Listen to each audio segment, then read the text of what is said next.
సర్దార్ సర్వాయి పాపన్న గౌడ్ గారి జయంతి ఇవాళ 374వ జయంతి ఉత్సవాలు జరుగుతున్నాయి. ఈ సందర్భంగా సర్దార్ సర్వాయి పాపన్న గౌడ్ చరిత్రను తెలుసుకోవాలి, ఆయన విప్లవ పోరాటాన్ని మనం తెలుసుకోవాలి. ఆయన బహుజన రాజ్యం కోసం ఏ విధంగా పాటుపడ్డాడు, ఏ విధంగా చరిత్రలో అతను అంటే చరిత్రకారులు ఆయన చేసినటువంటి ద్రోహం ఏంటి, ఇవన్నింటి గురించి కూడా మాట్లాడుకోవాలి. ఇవాళ మధ్యాహ్నం లేదా సాయంత్రం టైంలో ఒక స్పెషల్ లైవ్ కూడా పెడతాం మిత్రులారా. ఆ చరిత్రను మొత్తము ఒకసారి మీకు చదివి వినిపించేటువంటి ప్రయత్నం చేస్తా. తెలుసుకోవాల్సినటువంటి అవసరం ఉన్నది. సామ్యవాద గొంతుక సర్వాయి పాపన్నకు సంబంధించినటువంటి చరిత్ర తెలుసుకోవాల్సినటువంటి అవసరం కూడా ఉన్నది. ఔరంగజేబుకు లాంటి రాజులకు కూడా తెలంగాణ దెబ్బ చూపించి ఒక బహుజన దెబ్బ చూపించినటువంటి చక్రవర్తిగా నిలిచిపోయినటువంటి సర్దార్ సర్వాయి పాపన్న జయంతి ఇయ్యాల.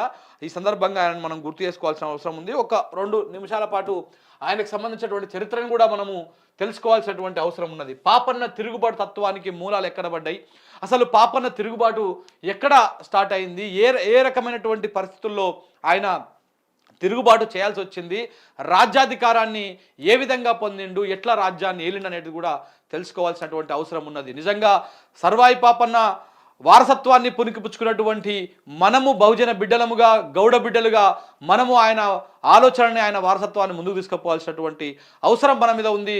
దాంట్లో భాగంగానే ఇవాళ సాయంత్రం టైంలో, ఇవాళ సాయంత్రం లేదా మధ్యాహ్నం టైంలో ఆ చరిత్రను మీ ముందుకు ఉంచేటువంటి ప్రయత్నం చేస్తా.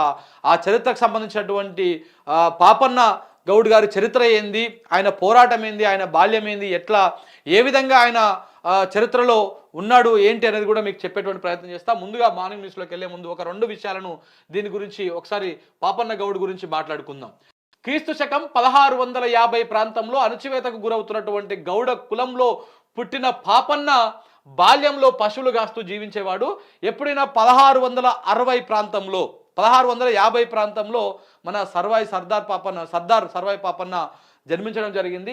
ఈ చరిత్ర అంతా కూడా నేను మెల్లగా మీకు మధ్యాహ్నం టైంలో లైవ్ పెట్టినప్పుడు వివరిస్తా. అయితే తిరుగుబాటు ఎట్లా చేసిండు ఏంది అనేది కూడా ఒకసారి మీకు ఇక్కడ చూడాలి. పాపన్న వీర విహారం ఏ విధంగా చేసిండు, స్వతంత్ర ఆలోచనలు కలిగి ఉన్న పాపన్న కళ్ళు గీస్తూ పశువులు గాసేవాడు.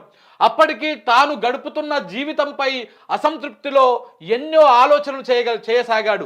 ఆలోచనల బంధ విముక్తం కోసం పరితపించసాగాడు. రోజు మాదిరిగానే తాళ్ళెక్కి కళ్ళును తల్లికి అప్పజెప్పి అనంతరం పశువులను తోలుకొని అడవికి బయలుదేరాడు. పశువులను పచ్చికపై వదిలి ఒక చెట్టు కింద పడుకొని ఆకాశం వైపు చూస్తూ ఆలోచన చేయసాగాడు. గడిపిన జీవితం మనసులో పొడచూపుతున్న భావాలకు బాహ్య ప్రపంచంలో తన జీవితానికి ఏమాత్రం పొంతన లేకుండా పోవడాన్ని పాపన్న సహించలేకపోయాడు. తాను ఏదో ఘనకార్యం సాధించడానికి పుట్టాడే కానీ ఇలా ఎదుగుతూ బొదుగుతూ లేకుండా అణిగి బతకడానికి కాదు. ఈ బానిస బతుకు నుంచి విముక్తి పొందాలనుకున్నాడు. గొప్ప పని తలపెట్టి తల్లికి తన జాతికి పేరు తేవాలనుకున్నాడు. ఇలాంటి ఆలోచన భావ సంఘర్షణల మధ్య అర్ధాంతరంగా పశువులను తోలుకొని ఇంటి ముఖం పట్టాడు. పాపన్న నడిచే దారి పొడవునా ఇదే ఆలోచనతో సతమతమయ్యాడు. ఎప్పుడూ పాపన్న బాహ్య ప్రపంచాన్ని పట్టించుకునే స్థితిలో లేడు. సో ఈ టైంలో ఇప్పుడు బయట ఎవరేమనుకుంటారన్నటువంటి ప్రపంచాన్ని పట్టించుకునే టైంలో లేడు.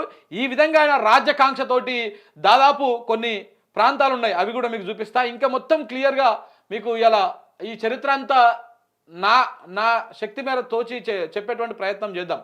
ఇక చూడండి, భారతదేశ చరిత్రలోనే దళిత బీసీ కుల నాయకత్వంలో దళిత బహుజనాలు ఏకమై ఉద్యమిస్తే రాజ్యాధికారం సాధించవచ్చని 17వ శతాబ్దంలోనే నిరూపించిన సర్దార్ సర్వాయి పాపన్న అన్ని సామాజిక రాజకీయ ఉద్యమాలకు ముందు వరుసలో ఉండాలి. పాపన్న పోరాట నేపథ్యాన్ని నిశ్చితంగా పరిశీలిస్తే ఏకకాలంలో 5 అంచెల పోరాట అంశాలను బోధపడతాయి. బ్రాహ్మణ భావజాల వ్యతిరేకత, సామ్రాజ్యవాద వ్యతిరేకత, భూస్వామ్య వ్యతిరేకత, బుద్ధుని ఆలోచన విధానము, దళిత బహుజన రాజ్యాధికారము, ఈ 5 తత్వాలు మనకు బోధపడతాయి ఆయనకు సంబంధించినటువంటి చరిత్ర తెలిస్తే మనకు. సో కాబట్టి ఈ రకంగా అన్నింటి మీద ఆయన పోరాటం చేసుకుంటూ వచ్చిండు. ఆయన శైవ మతంలో ఉండేవాడు, అంటే శివుని భక్తులు. బేసిక్గా గౌడలు ఎక్కువ శివుని భక్తులే ఉంటారు, అందరూ శివుని భక్తులే ఉంటారు. సో కాబట్టి శైవం మీద వైష్ణవం ఏ విధంగా ఆధిపత్యం చేసింది, ఎట్లా, ఇలా అన్నీ కూడా చాలా అంశాలు ఆయన సర్వాయి పాపన్న చరిత్ర కనుక మనం తెలుసుకుంటే తెలుస్తుంది. సో కాబట్టి అవన్నీ కూడా ఇవాళ మనం తెలుసుకునేటువంటి ప్రయత్నం చేద్దాం. దాంతోపాటు ఇంకా కొన్ని అంశాలు ఉన్నాయి. ఆయన చేసినటువంటి పోరాటంలో ఎక్కడెక్కడ ప్రభావితం, ఎన్ని ఎన్ని సంవత్సరాల పాటు పాలించిండో కూడా మనం చూడొచ్చు. ఇక్కడ చూడు, పాపన్న కట్టించిన కోటలు, బురుజులు. పాపన్న దాదాపు 30 ఏండ్లు వివిధ ప్రాంతాలపైన తన ఆధిపత్యాన్ని కొనసాగించాడు.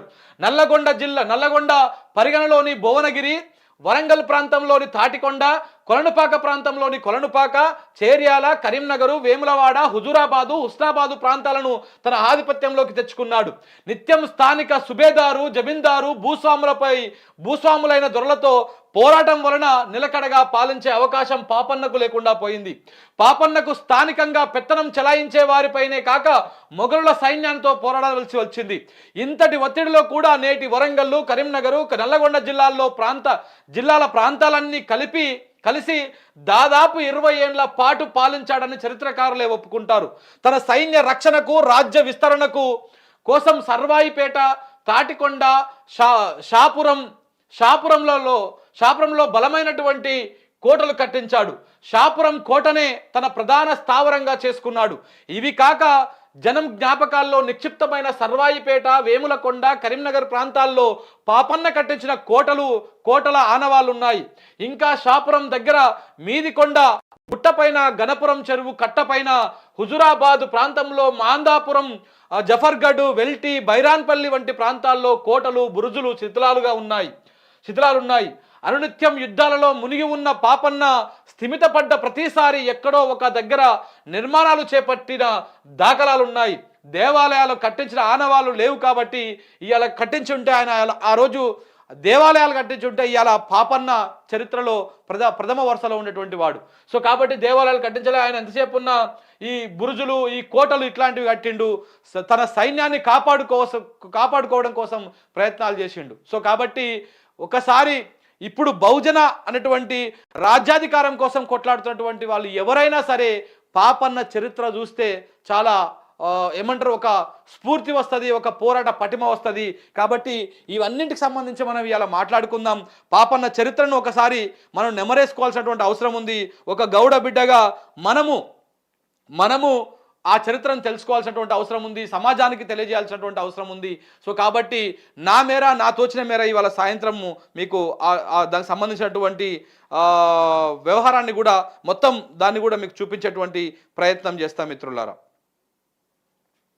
ఇంకొక సందర్భంగా ఇదే పాపన్న జయంతి గౌడ్ సందర్భంగా ఒక ఆప్తమిత్రుడు గౌడ సామాజిక వర్గం మీద, గౌడ కులం మీద రాసిండు, ఒక పదం రాసిండు. ఆ పదాన్ని కూడా మీకు చదివి వినిపిస్తా, తర్వాత మార్నింగ్ లిస్ట్లోకి వెళ్దాం. ఇవాళ కొంత డీటెయిల్డ్గా మాట్లాడుకున్నటువంటి ప్రయత్నం కూడా చేద్దాం. బహుజన బాహుబలి సంబంధ వర్గాలను ఏకం చేసి గోల్కొండ కోటను ఏలిన సర్దార్ సర్వాయి పాపన్న గౌడ్ గారికి జయంతి శుభాకాంక్షలు అని చెప్పేసి ఒక రంజిత్ పులి అని చెప్పేసి ఒక మిత్రుడు, రంజిత్ గౌడ్ పులి అని ఒక మిత్రుడు రాసినటువంటి మాటని మీకు చెప్పేటువంటి ప్రయత్నం చేస్తాం మిత్రులారా. మేము గౌడులం, ఆకాశమంతా ఎత్తు ఎక్కేటోళ్ళం, గోల్కొండ కిల్లాను ఏలిన సర్దార్ సర్వాయి పాపన్న వారసులం, కాటమయ్య ఆశీస్సులు ఉన్నోళ్ళం, సమసమాజ స్థాపనకై సాయశక్తుల శ్రమించేటోళ్ళం. మేము గౌడులం, ఆకాశమంతా చెట్టెక్కేటోళ్ళం. అనగారిన ప్రజలకు యుద్ధ రీతులు నేర్పి రాజ్యపాలన చేసిన పాపన్న తూటాలం. కాళ్లకు బంధం, నడుముకు మోకు, వెనకాల లొట్టి, పక్కన కత్తుల పొది మా వేషం, మా రోషం. భారత నలుమూలలు వ్యాపించిన ఖ్యాతి మా గౌడ జాతి. మేము గౌడులం, ఆకాశమంతా చెట్టు ఎక్కేటోళ్ళం. సో నిజాం గుండెల్లో పిరంగి దింపిన బత్తిని మొగులయ్య గౌడు గీస కత్తులం, కార్మిక పక్షపాతి ధర్మభిక్షం, గౌతు లచ్చన్నల మర కత్తులం, తెలంగాణ ఉద్యమానికి ఊపిరి పోసిన మోదుగు కత్తులం. మేము గౌడులం, ఆకాశమంతా చెట్టు ఎక్కేటోళ్ళం. సో నిజాం గుండెల్లో ఇది అయిపోయింది. సో చేప మందుతో ఆస్తమా రోగుల ఆయుష్ పెంచిన బత్తిని సోదరులం, ప్రపంచానికి ఒగ్గు కళను పరిచయం చేసిన మిద్దెరాములు కళా నైపుణ్యం, సర్వరోగ నివారిణి నీరకల్లు సృష్టికర్తలం. మేము గౌడులం, ఆకాశమంతా చెట్టు ఎక్కేటోళ్ళం. సో కావడి బద్ద, పిల్ల బద్ద, బింకులు, లొట్లు, బుంగలతో బతుకు జీవుడా అంటూ బయలుదేరుతాం. నెరుసు రౌతుతో కత్తులకు పదును పెడతాం. మేము గౌడులం, ఆకాశమంతా చెట్టెక్కేటోళ్ళం.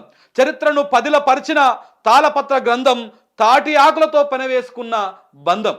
చరిత్రను పదిలపరిచిన తాళపత్ర గ్రంథం, తాటి ఆకులతో పెనవేసుకున్న బంధం, ముంజ ఈత పండ్ల అద్భుత రుచి, తాటికమ్మలు మట్టలు పేదవాడి ఆవాసం, పిల్లలు ఆడుకునే ఆట బొమ్మలు అయ్యే తాటి మట్టాలు, తాటి ముంజలు, మేము గౌడులం ఆకాశమంతా చెట్టెక్కటోళ్ళం, ముంతడు కళ్ళు కోసం ముత్తడు కట్టెటోళ్ళం, సావుకు సైతం సవారు చేస్తూ చెట్లు ఎక్కేటోళ్ళం, కులవృత్తిని నమ్ముకున్న పేదవాళ్ళం, ఎండా చలి వానల సాగేటోళ్ళం, చెట్టు గుట్ట చెలక కట్టెలపైన నడిచేటోళ్ళం, రేయి పగలు కులవృత్తిలోనే ఉండేటోళ్ళం, పుట్టుక పెళ్లి సావు కార్యాలు ఎన్ని ఉన్నా మమ్మల్ని మూడు మాటల మేరకు రమ్మని పిలుస్తూ ఉంటుంది, ఇడిచి ఉండనని గారం చేస్తుంది తాడి చెట్టు. సో కాబట్టి మేము గౌన్లోళ్ళం, ఆకాశమంతా చెట్టు ఎక్కేటోళ్ళం, కాళ్ళ నొప్పులు వచ్చినా నడుము నొప్పు వచ్చినా చక్కగా చెట్టు ఎక్కుతాం, కాలం కలిసి రాకుంటే గాలిలోనే కాలం చేస్తాం, కత్తులతో సహజీవనం చేస్తాం, అవి చేసిన మరకలను ఒంటి నిండా గుర్తులుగా పెట్టుకుంటాం. ఆ కత్తులతోనే సహజీవనం ఉంటుంది గౌడన్నది. సో కాబట్టి మేము గౌడలం, ఆకాశమంతా చెట్టు ఎక్కటోళ్ళం, మోకు ముత్తాడు గుజి లొట్టిలే మా ఆభరణాలు అంటాం, ఒంటి మీద సగం బట్టలతో వనములో జీవనం సాగిస్తాం, మబ్బులు పడుతుంటే తినే బువ్వను కూడా వదిలి చెట్టుతోనే చెలిమి అంటాం, తాటి ఈత చెట్లతోనే సోపతిగా ఉంటాం, తాటి ఈత చెట్లతోనే మండువ మహాలు కడతాం, అంటే కళ్ళు మండువలు ఉంటాయి, ఆ మండువ మహాలు కడతాం, మహారాజులాగా ఆ మండువను చూసుకుంటాం, పాలధారలా పొంగుతున్న కళ్ళు నురగను చూసుకుంటూ ముసిముసి నవ్వులతో మురిసిపోతుంటాం, కష్టాన్ని నమ్ముకున్న కళ్ళు గీత కార్మికులం, శ్రమతో వృత్తిని కొనసాగించే శ్రామికులం, పాతకాలపు వృత్తిని కాపాడు కోసం పరితపించేటోళ్ళం, మేము గౌడులం, ఆకాశమంతా చెట్టెక్కేటోళ్ళం. సో కాబట్టి పులి రంజిత్ గౌడ్ అని చెప్పేసి మంచి విద్యావేత్త, గౌడ సమాజంలో ఎప్పటికప్పుడు జరుగుతున్నటువంటి వాటిని బయట తీసుకొచ్చేటువంటి ఒక మిత్రుడు నాకు ఇది పంపించిండు. అన్న వీలుంటే ఇవాళ మన సర్వాయి పాపన్న గౌడు జయంతి కాబట్టి ఒకసారి మన గౌడుల చరిత్ర చెప్పు, అలాగే సర్వాయి పాపన్నను గౌడ సామాజిక వర్గానికి మాత్రమే పరిమితం చేసేటువంటి కుట్ర జరుగుతూ ఉన్నది. ఆయన ఓన్లీ గౌడ సామాజిక వర్గం సంబంధించినటువంటి చక్రవర్తి కాదు, రాజు కాదు, ఆయన సంబండ జాతులను ఏకం చేసినటువంటి గొప్ప పోరాట యోధుడు, రాజు, చక్రవర్తి సర్దార్ సర్వాయి పాపన్న. సో కాబట్టి మరొకసారి సర్దార్ సర్వాయి పాపన్న జయంతి సందర్భంగా మరొకసారి మిత్రులందరికీ నేను నమస్కారాలు చెప్తా ఉన్నా. సో ఇవాళ సాయంత్రం లోపల మనం ఒకసారి తప్పకుండా ఆ మహనీయుడి చరిత్రను ఒకసారి తెలుసుకునేటువంటి ప్రయత్నం చేద్దాం.